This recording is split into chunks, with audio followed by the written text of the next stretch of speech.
Hi, welcome to Unreliable Narrator Episode 6, Fishing for Outrage and Emotions with Clickbait. Ryan and I tackle fake news, real news, media overload, and Facebook addiction. So without further ado, here we go.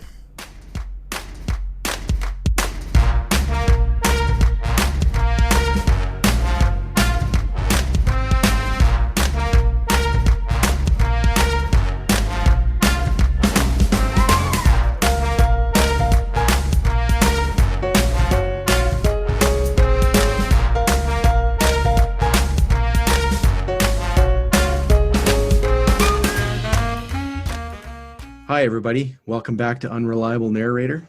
I'm Tim. And I'm Ryan. And we thought we'd talk a bit today about news and articles you might see on the internet and just the general news atmosphere, I guess, these days. Does that kind of sum up what we were thinking about, Ryan? Yeah, more or less. I mean, I think you and I are going to have different perspectives on this because you might follow the news a little bit more closely than I do. I have tried not to follow the news at all. I'm in a weird place, I guess, where I just don't want to be spoiled. You know, I guess the news is my spoilers, and I try I try and avoid it as much as I can. I don't have much of a social media presence or anything like that, unless it's very purposeful. But and that is more or less, I guess, people are getting their news more and more. I don't know. Maybe you could tell us, like, I know where I get my news, and I'm a lurker on Reddit. So I just go around on there and I look at something, and if it interests me, I click on it. I don't usually comment on anything unless I have something nice to say, but I'm just more or less a lurker on there. And I use that to get my news. Like I used to use StumbleUpon, Dig, some of these other sites. I don't use Facebook for news. I don't use Twitter at all. I don't use Instagram for anything. I don't know where people are getting their news, really. So maybe you could...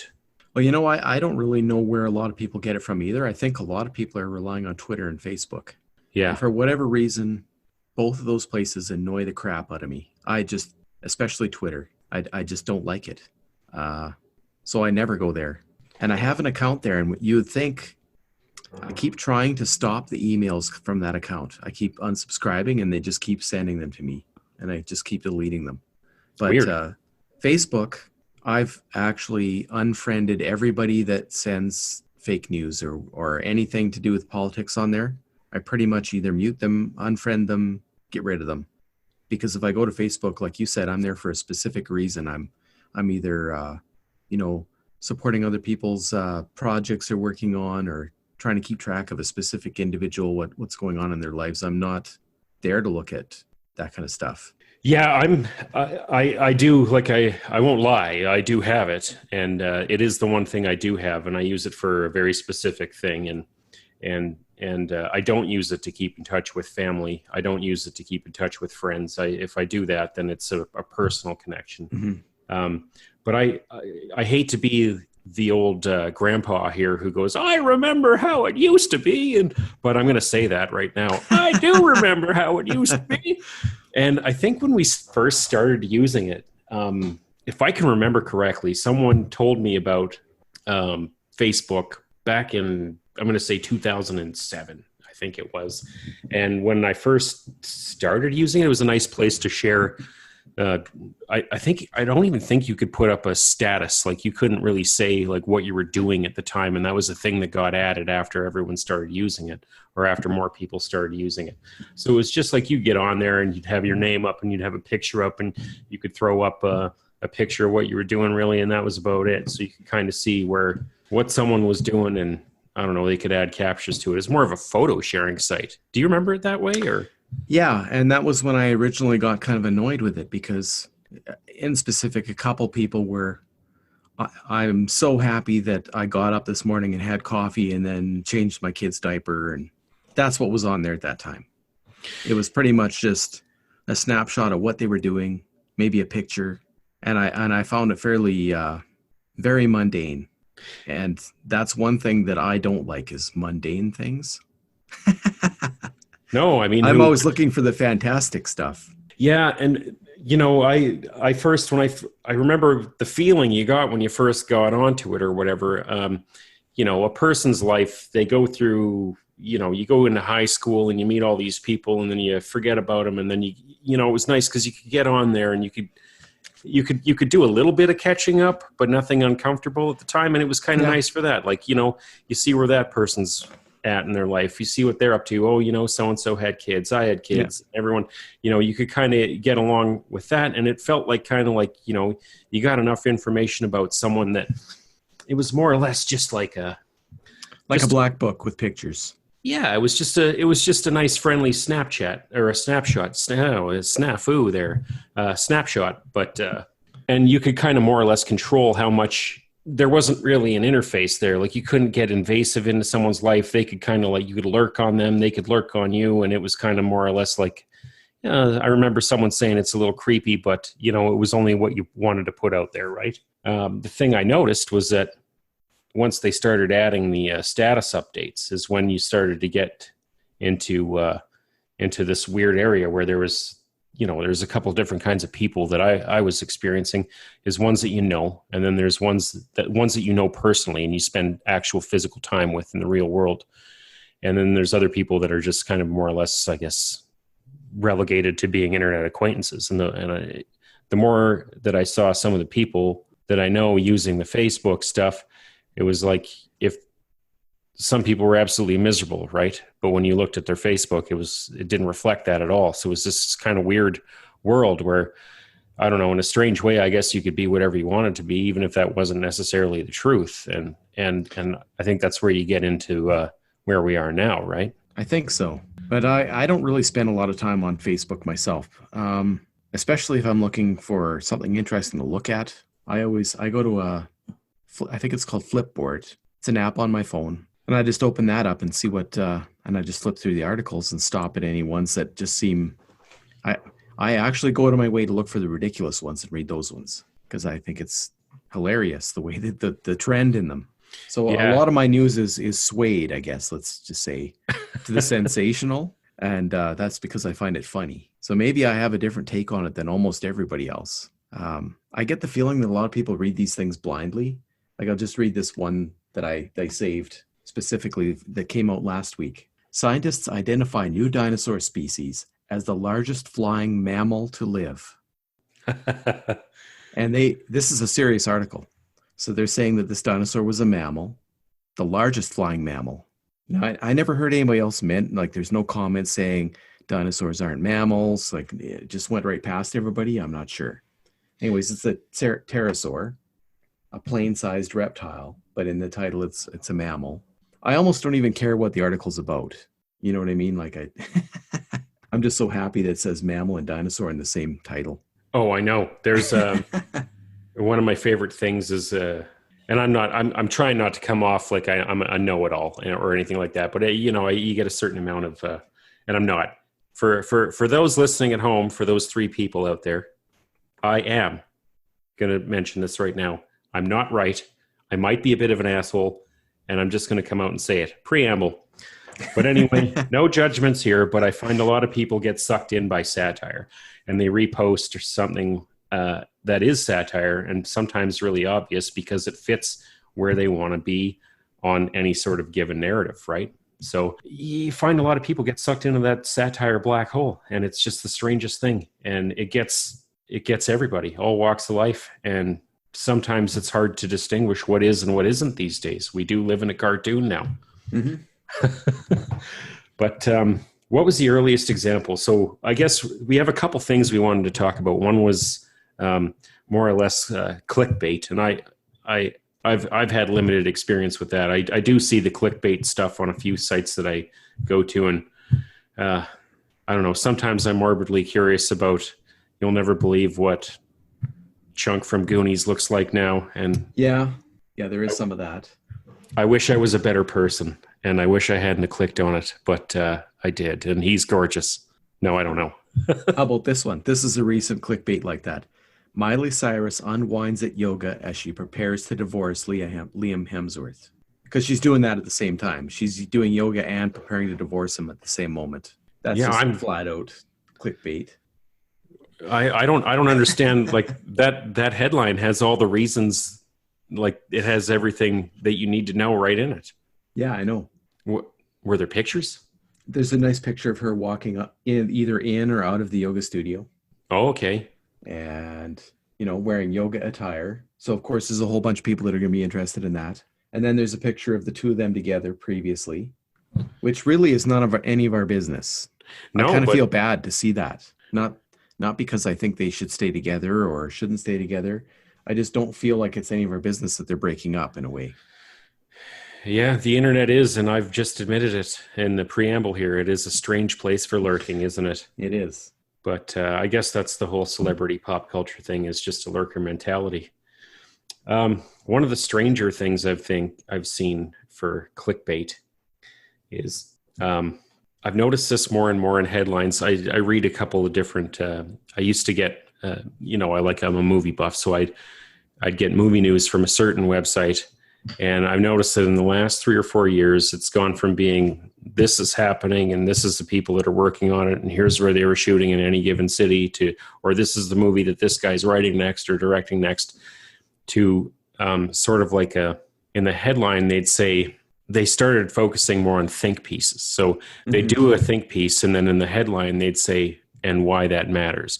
So you have this kind of like open-ended question that you have to click on the article to find out, I guess, why that matters. And the first thing I think of when I see these is like, why do I need to be told what I think about this? I guess the promise, like the clickbait, is some sort of promise that I'm going to find out what to think about this subject in the body of this article. And I don't know, I have a hard time digesting those, and I don't read them on purpose, but I've just noticed that's a trend with the headline. And there might be something, quite meaningful in the article, but I just don't want to click on it. I find it weird that they'd phrase it that way. I just don't like to be told what to think, I guess. I don't know. I'm kind of with you on that one. I've noticed that, and not so much with movies, just a variety of like especially diet related or exercise related articles. There'll be one that says, I'm a successful personal trainer, and that's why you should listen to me about doing this. Well, maybe, but I don't put much stock in experts because so many of them have been, they all disagree. And so you're a personal trainer that wrote an article. That doesn't really mean anything specific to me. I don't know who you are or I don't know why you should be able to tell me everything about garlic or whatever it is or exercises that you're talking about. It kind of insults me that you're putting that in the title. I'm a personal trainer and you are not. So therefore you do what I say. Kind of feels like to me. Yeah, I think people like to be told what to do. And to a certain extent, I guess I do too, I mean, I guess we all work jobs and we all have stuff to do. And, I guess that's in a sense being told what to do. And we all drive the speed limit on the highway, and we all, don't rob the bank that's down the street from our house. So we all like to be told, I guess, what to do. But I just, I guess I don't like being told what to think. And that's what I find it is like it's a strange thing that happens out there. I don't want to name the site or anything like that because I do enjoy reading it, and I do want to say it. I don't want to slander them in any way, but I just wish it wouldn't be so thinky about think PC. I have a hard time even describing how it makes me feel kind of just gross. Mm-hmm. But well, I don't know. A lot of people must be reading these articles though, or they wouldn't keep writing them like that. You would think. You notice that, again, me admitting to being a lurker, is that when I do look at one of these articles, there's a certain guy on there who's especially good at doing this. And whenever he writes one, I notice that there is a lot of activity in the comments section. And that's usually what we used to call in the 90s, I guess, a flame war. And it's just a shit slinging contest in the comments section, right? So it gets everybody fired up, and I think that's part of the problem. Is right now getting everyone fired up is more of a reward than just kind of putting the information out there. So it's not enough to just put a piece of information out there. You have to do it in such a way that it's going to, turn everyone on their head. There's a lot of so if you're looking at trying to just get everybody stirred up, how about this title? A Batman versus Joker movie could make Marvel's Avengers look like the Powerpuff Girls. So I have a lot of problems with this particular title. First of all, we've had a Batman versus Joker movie, like more than once. Every time Joker's ever appeared, it's a Batman versus Joker movie. Yeah. So it's not fresh, first of all. Second of all, I really like the Powerpuff Girls. So, and I also like the Avengers. So yeah, So I kind of feel that Marvel's Avengers is cooler than Powerpuff Girls, but not by much to start with. I don't know. I don't know. What do you think of that title? it's shit. Like I'm not even going to mince words. It's just shit because I'm the same deal. Like I don't know. I remember anyone who grew up reading comic books. I have a little bit more of a, I guess, predilection towards DC. I'm a little bit more of a fan of DC than I am Marvel.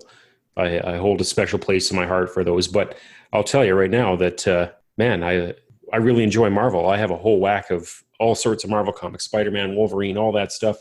And it never occurred to me that you couldn't like both.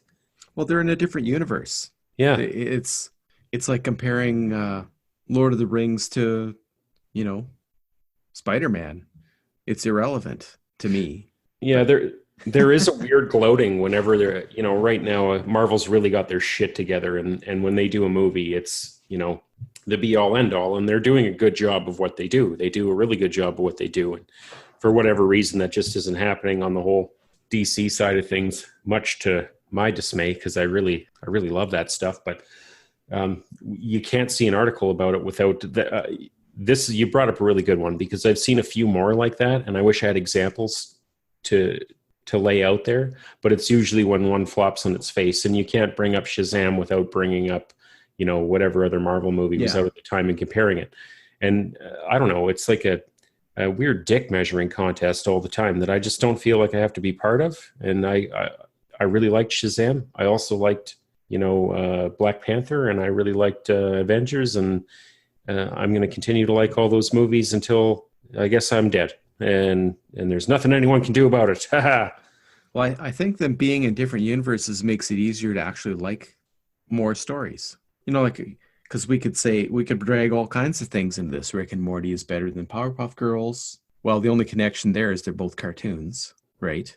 I don't see any other connection there. So I don't know. I don't understand comparing apples and oranges. No, I don't know. I only had 2 kids, so I got to pick which one I like better right now, I think. I guess, yeah. That's a joke. I don't even know if it was a good one. I'm sorry. But no, I just... Well, for the record, tell us which kid. No. Don't do that. Oh, geez, this is dark. No, it's just a funny thing that I've noticed recently. I hope it goes away. Everything I think runs in cycles. I hope I'm not coming off as too much of a pessimist about this. I'm taking a little bit of a breather from the internet lately, and just kind of like pulling my distance back and just taking some time to watch this shit. And I watch it all happen, and I'm hoping that it all kind of just goes away or dissolves into something more manageable and sane in the future. Mm-hmm. And I think it's going to happen. I don't know. Maybe it won't, but maybe it will. And I'm just kind of, when you talk to people in real life, you don't get the weird stuff that they say on the internet. And that's the one thing that I notice is whenever I did see someone say something insane on Facebook or unpalatable or untenable, if you talk to them in real life, they don't act like this. People don't go around espousing their political beliefs. I shouldn't say this. Some of them do, and it's rough to take. But for the most, it seems to me like some of those people that are saying so much political stuff on Facebook or wherever, they feel like everything is out of control and they have no control over anything. And the only thing they can control is what they put on Facebook. So they just pound it in there because they feel like they're making a difference. And maybe that gives them a little bit of hope or something. I don't know. It's bleak. But it is. And I think that ties into the fake news thing. Like, what was the first example? I don't know. I got an example of fake news, but I'll just pick your brain. Where was the first time that you really noticed that something was weird or disingenuous with the news? Oh, I don't know. I've seen so many, and I've laughed at so many now that I don't even know what would have been the first one. Like I collected so many articles for a long time, and nobody else seemed to care. So I stopped mentioning it to everybody else. But It's been going on for a while. It's not new. No, and that's more or less what I was going to kind of mention is when I was thinking about recently, like in recent times, this has kind of come to be the coined phrase of fake news. We have I guess it's the big word of the day, but But what actually is fake news, though? Like, how do you differentiate it? well, that's more or less It's where I so was. subjective. It is subjective, and I don't know. Here's the thing: is I was kind of thinking about this. There was a couple really specific examples that I dredged up from my memory. The most explicit one, I can't remember this name of this reporter, but it was on the Bill Maher show, and it was he had a reporter, and I think he was with the Rolling Stone magazine, and it was in the 2008 or 2007.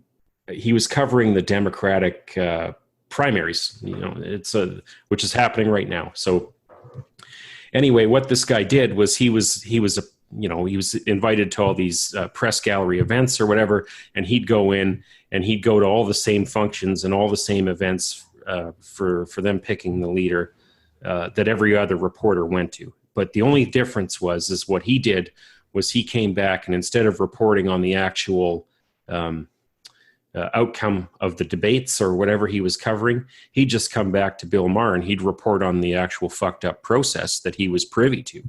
And it was kind of an eye opener for me just to see what a shovel full of horse shit everything is, because what they did with this guy and all the other reporters was you watch one of these debates on TV and he pretty much covered the whole thing on video. There's a whole crowd sitting in the audience and they're watching the debate. Well, none of those people are actually reporters. What they do with the reporters is they take them all down into this little green room sort of area, and they feed them booze and food and mingle, and they have the debates playing on the television, right, which no one's really watching or paying attention to because they're all schmoozing with each other and getting hammered. And then after the event's all over, some doors at the end of this hallway would open up, and some representative from either campaign would come out and they'd say some sort of catchphrase like, oh, I think so-and-so really had someone else up against the ropes tonight. And all these people would just go out and ape that in the next day's articles or on the next day's clip or whatever. And everyone would just repeat the same stuff. Mm-hmm. So everything was specifically managed right down from who they brought in, where they brought them in, what they were fed, what they were given for information. And it even got digested for them. You've just described, and maybe you haven't watched it yet, one of the parts of the plot of The Boys. Oh, crazy! I can't really say much more about that, but no, we go back 3 podcasts ago to spoilers. So.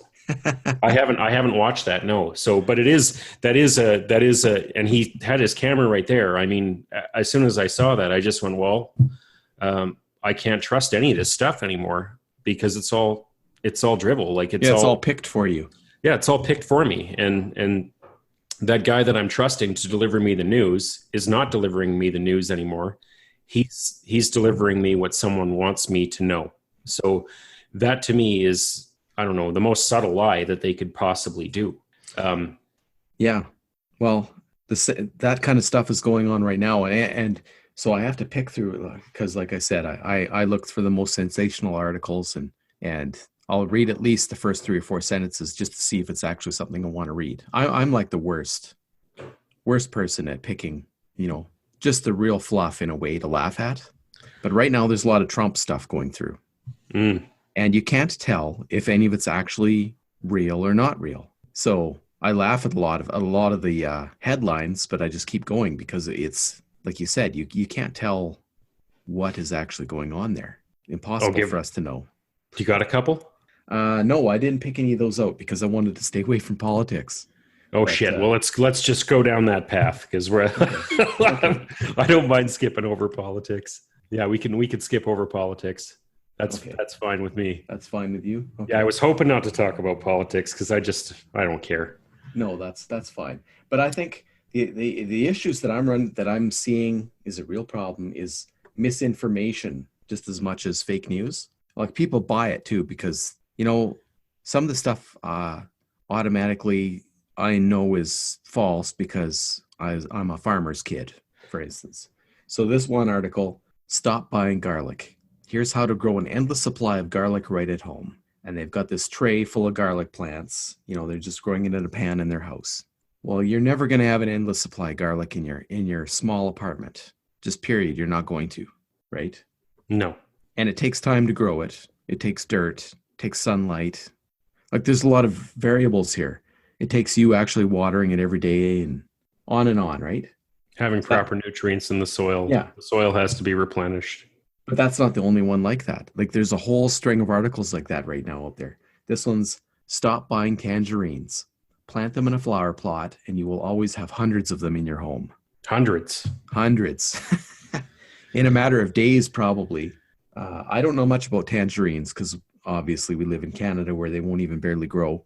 But I know they won't grow in my house in Canada either because we used to have a miniature orange tree. It would grow maybe 20 oranges a year, tops. And there was another article like this saying, never buy avocados again. Just plant an avocado. And I read that article just because I was curious. So we've grown an avocado plant in our house. We grew it for 2 years and it never even got close to big enough of a tree to even think about growing a fruit, right? I worry that people are actually believing these things. I don't know. Are they? Maybe. Some are. Oh, in the grand scheme of things, what's the worst thing that can happen? Someone grows a couple of shitty avocados.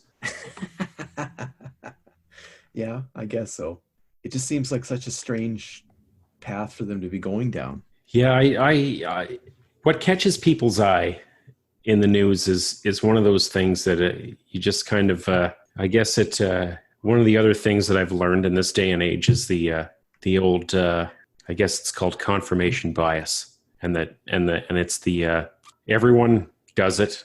I'm myself included, probably you, and it's the desire, I guess, to have your own beliefs echoed back to you in someone else's opinion, right? Yeah. And I guess more and more people are seeking that sort of stuff out. So I guess if you really wanted to, if you're really sick and tired of buying garlic, man, that garlic article is going to hit you. And yeah, because it's so expensive. Yeah. It's like the cheapest substance on earth.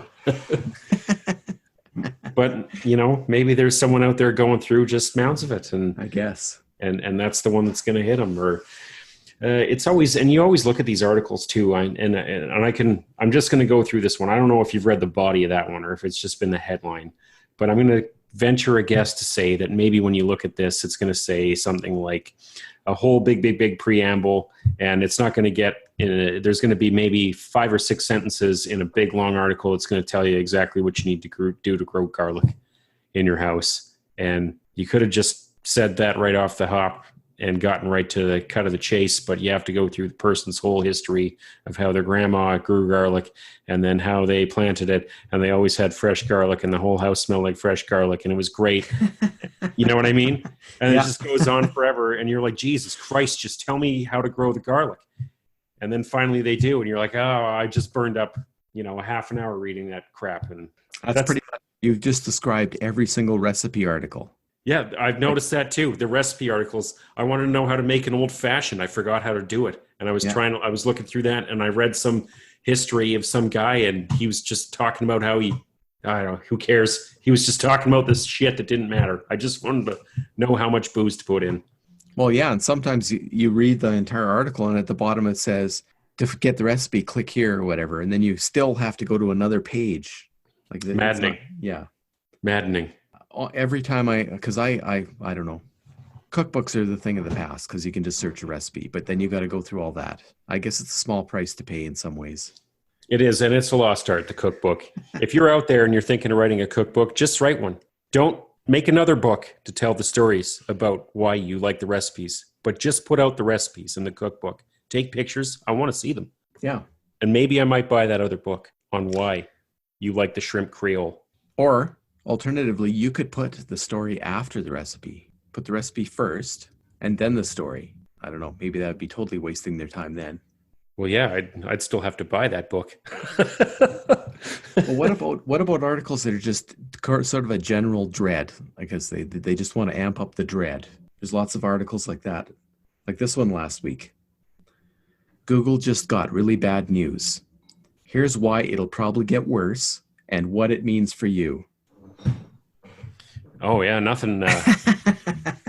Nothing says click on me like pure terror, right? Yeah. Existential terror.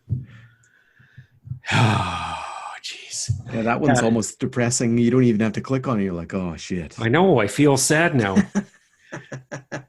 You know what? In the last year, I've been kind of hunting down a few documentaries, and there's one that's, man, it's a lot to swallow, and it's a big bummer. I think I hate to I hate to say the T word again, but I think it preambled the whole Trump election and everything like that. Maybe it didn't. Maybe maybe it all happened when he was up and running at first. But it's called it's a BBC, I think, documentary called Hypernormalization, and it really does like a good job of kind of like going through the kind of the history of horse shit and how how it became more and more the thing that they needed to do in order to manage people, right? So now what they more or less say, and you should watch it. I mean, if you haven't seen it, give it a good watch. It's really interesting. It's not the most uplifting because we're pooched, but it kind of gives you a reason and kind of shows why it's happening. One of the strangest things that I've seen, or that it purports, and it gives pretty good examples, is that instead of just giving you a story and another story, what they do now is give you two stories that are different, and it's all in the realm of managing outcomes. So they look at any given situation, and by them I mean like a world government, say for example the United States government or the Russian government, and they look at, well, what are the outcomes that could happen if this happened? Because this is going to happen. And they go, well, if we did this and we did this and we did this and we said these things, then this stuff might happen. And what if we just blur everything, muddy the waters, obfuscate everything? What's the worst thing that can happen? And they found that those outcomes are much easier to manage than everything else. I mean, it's that kind of weird, that holding two weird different ideas inside your head at the same time, right?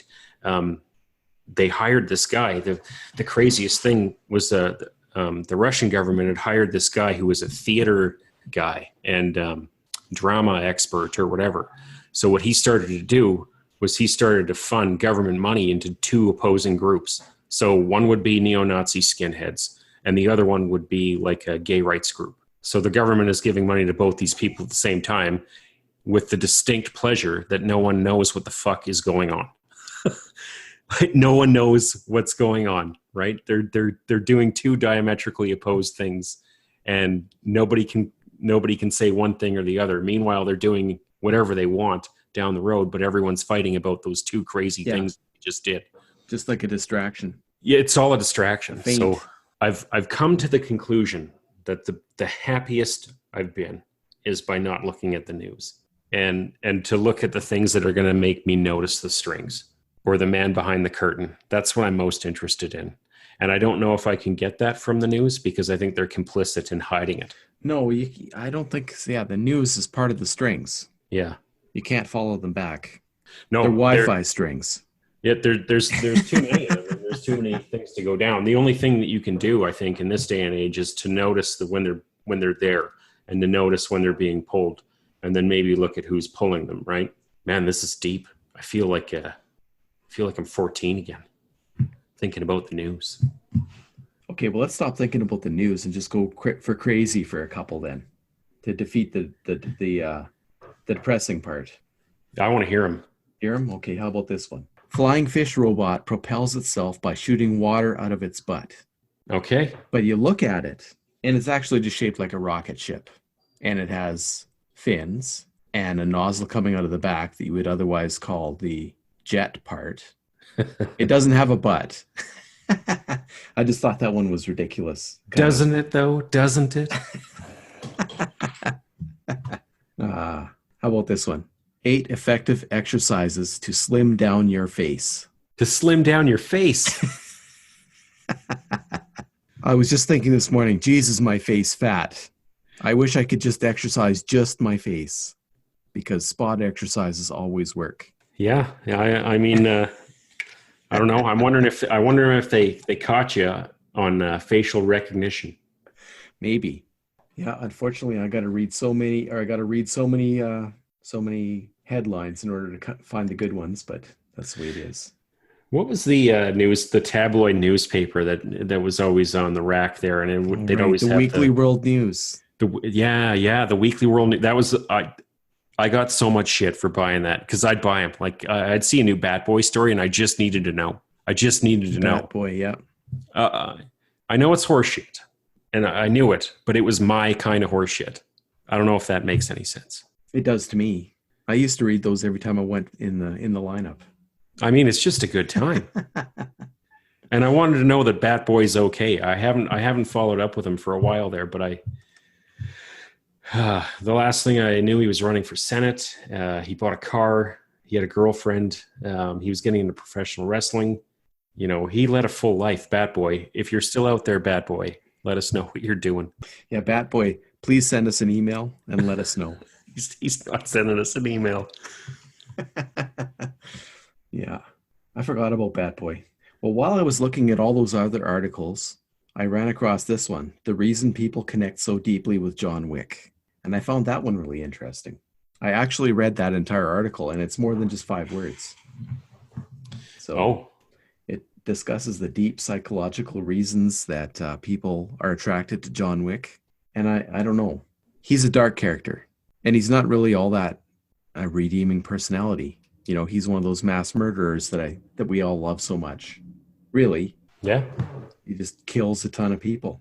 Yeah, that's I guess the realm of fantasy, isn't it? Is all the stuff that we don't or can't do in normal life, unless you're a psycho, I guess. Well, this guy, I'll just directly quote this article. I guess I should say who wrote it. Travis Bean, Hollywood and Entertainment. There's a very specific reason for John Wick's success. The movie explores something that eventually happens to everybody. It can last a week, a month, or an entire year. Sometimes it never goes away, but at some point we all feel like we're broken, and it can seem like it's never going to get better. And that does describe John Wick's life. Like, you know, the first movie starts out with a loved one dying, and then all he's got left is a dog, and then some jerk comes and shoots his dog. You know, it can't get much worse, really. No, the ultimate bad day. Yeah. And that's this guy's theory why the movie is so popular. I don't know. What are your thoughts on that? Yeah, I'd say with any sort of piece of media like that, where you're wanting to draw people in, you have to have that audience surrogate. You have to have something relatable to the character that's going to want to make people come in and sympathize with them to a certain extent. And John Wick, he fits that bill. I mean, there's not a whole lot of people out there who don't know what it's like to lose somebody that they love. There's not a whole lot of people who don't know what it's like to have something cruel happen to them or be done to them by a stranger, such as shooting the dog. And, you know, there's that desire for revenge, I think, in all of us that just wants to see it acted out in some form or fashion, whether or not that's a karmic thing or if it's an actual, you know, just someone just going, I wish I could just punch that guy right in the fucking face. But it does. Like that is, the guy hit the nail on the head. And there you go. We got another article, the headline meant to draw you in. I guess that's what headlines do, isn't it, though? Yeah, but that one described what he actually believed. It's not fake news, and it explains why he's writing what he's writing the article about. Yeah, and then he gives you that in the body of the article. Yeah, because the promise in the headline got delivered. Yes, it's the reason people connect so deeply with John Wick. And I totally agree, and I'd even go a little bit far past what he's saying, that John Wick has all these things happen to him, but then even though these things happen, he's an unstoppable force, and we all wish and hope that we can be like that, no matter what, we'll stick with our goals, you know, just keep going, no matter how hard it gets, we can still try to win. And, you know, even I haven't watched the last movie, but I'm imagining the story continues on the same lines. Yeah. It's the perseverance of the human spirit all wrapped up in a neatly trimmed beard. So yeah, meanwhile, I'm looking at this, you know, flying fish robot that shoots water out of its butt and all these other articles. And I run across an actual good one to read. Yeah, it happens. The number of articles I actually read when I'm looking through them is fairly low. Yeah, I mean, you can really see all you need from the headline. And then if you really desire more knowledge on that subject, I guess you can dive in a little bit further. the choice the choice we all get, I guess, with our supposed free will. I sent you a couple of videos. Did you? And you watched Yeah, them, I think. I did. The one of them was the one that we were talking about before. My old buddy Frank talking about, and that's Frank Lloyd Wright talking about the obsession with news right from the 1950s. So the reason I sent that to you is it was just the thing I found most interesting is that this isn't a new phenomenon. It's not a thing that just materialized overnight. People have been obsessing unhealthily about the news since, maybe I guess since we got daily newspaper reports and nightly news and all that jazz. I made a couple notes while I was watching that interview. Well, the first note I had was, because I don't know, I never checked to see what exact time period. 1950s? Yeah, I think that was a Mike Wallace interview from the late 50s. He only made it to 1959. So the first thing that strikes you if you watch that video is, beside it being black and white and very poor quality, is that the interviewer smokes the entire time. Oh, yeah. Well, he's being paid to smoke. That's he says that right at the beginning. But then it just struck me that the person being interviewed, Mr. Wright, he talks slow, and then he doesn't have quite enough time to finish his thought. He starts getting interrupted, and he just interrupts right back and finishes his thought. And I really appreciated that. He never let them bully him on that interview. No. But he said that we should not read spasmodically because we're being spoon-fed by everything from A to Z. So I what I gathered from that is that we shouldn't just read whatever's presented to us because it's being chosen for us. Yeah, that's more or less what I was getting from that too. That actually made me reconsider my reading habit because I'm a compulsive reader, but I always have to be reading something, and now I don't know if that's necessarily a good thing or not.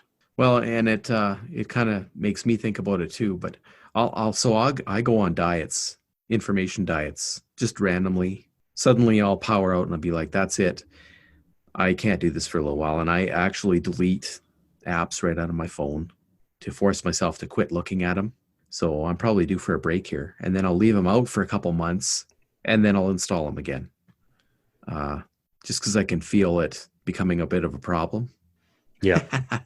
But then I go right back to it because I think it's so, I don't know, hilarious at times. I don't see other people laughing about it, though. That's the problem.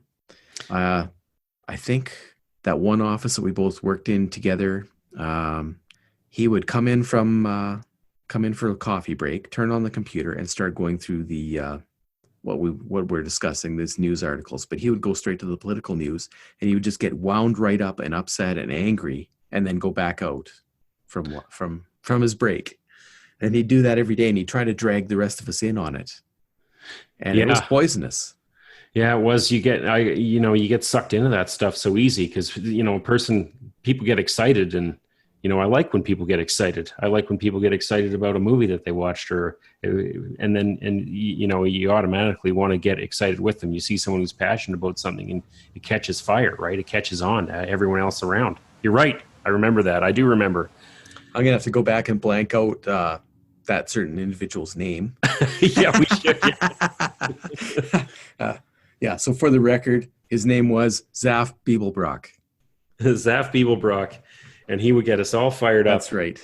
Yeah, we used to work with Zaf Beeblebrock not that long ago. Yeah, it's funny, and there again, you see kind of like it did its job. It did what it was meant to do. And it got that one guy fired up. It got everyone else fired up. And everyone talked about that thing that none of us can remember to this day.